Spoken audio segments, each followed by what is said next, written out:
बताया जाता है कि यूनान, मिस्र और रोम सब मिट गए जहां से, अब तक मगर है बाकी नामो निशा हमारा। लेकिन यह नहीं बताया जाता कि यूनान, मिस्र और रोम साम्राज्य क्यों मिट गए और क्यों हमारा यानी भारत का नामो निशान बच गया।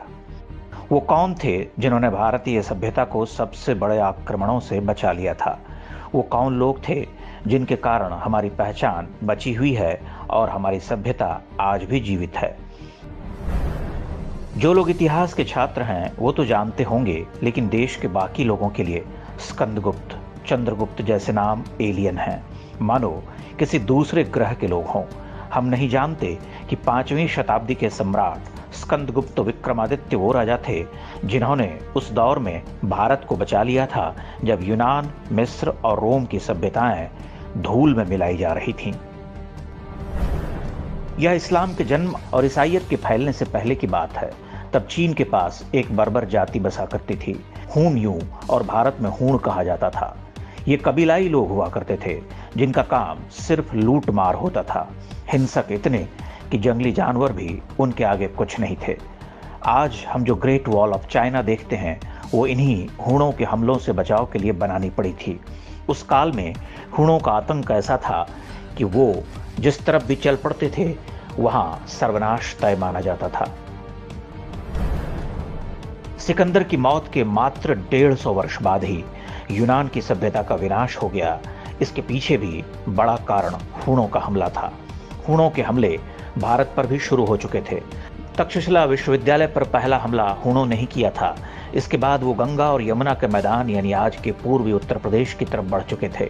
यह वो समय था जब देश के अधिकांश क्षेत्रों में गुप्त वंश के 8वें राजा स्कंदगुप्त का शासन था। उनकी राजधानी पाटलिपुत्र थी, जहां पर आज पटना शहर है। कहते हैं स्कंदगुप्त जैसा योद्धा उस पूरे कालखंड में दूसरा कोई नहीं था। मात्र 25 वर्ष के स्कंदगुप्त ने गंगा के तट पर अपनी सेना का मोर्चा लगाया।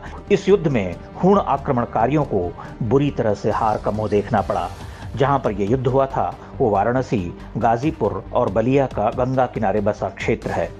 स्कंदगुप्त की सेना ने पूर्वी उत्तर प्रदेश के क्षेत्र से लेकर गुजरात के सौराष्ट्र तक हूणों का पीछा किया। उनको भारत से लगभग पूरी तरह खदेड़ दिया। इसी के बाद स्कंदगुप्त को विक्रमादित्य की उपाधि मिली। ईस्वी सन 455 यानी आज से लगभग 1600 वर्ष पहले हुए इस महायुद्ध में जीत के बाद स्कंदगुप्त ने कई विजय स्तंभों की स्थापना की थी। पत्थर पर यह विजय स्तंभ गाजीपुर जिले में भीतरी नामक स्थान पर बना हुआ है। उत्तर पूर्व भारत से लेकर पश्चिमी क्षेत्रों तक स्कंदगुप्त के ढेरों स्मारक आज भी मिलते हैं, लेकिन उनका हाल देखकर आप हैरान हो जाएंगे।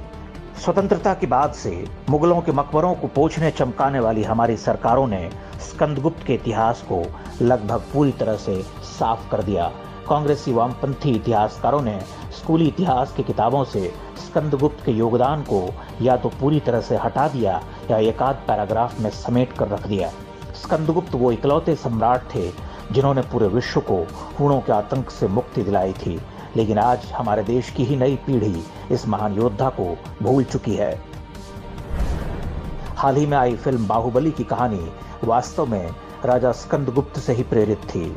उसमें कालकीय की सेना के हमले को दिखाया गया है जो हूणों के हमले की तरह था। आप कल्पना कर सकते हैं कि भारतीय इतिहास का ये असली बाहुबली अगर नहीं रहा होता तो आज हम कहाँ होते।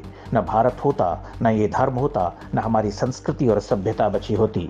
यूनान, मिस्र और रोम की तरह हमारे मिटने की कहानियां भी पढ़ाई जा रही होती।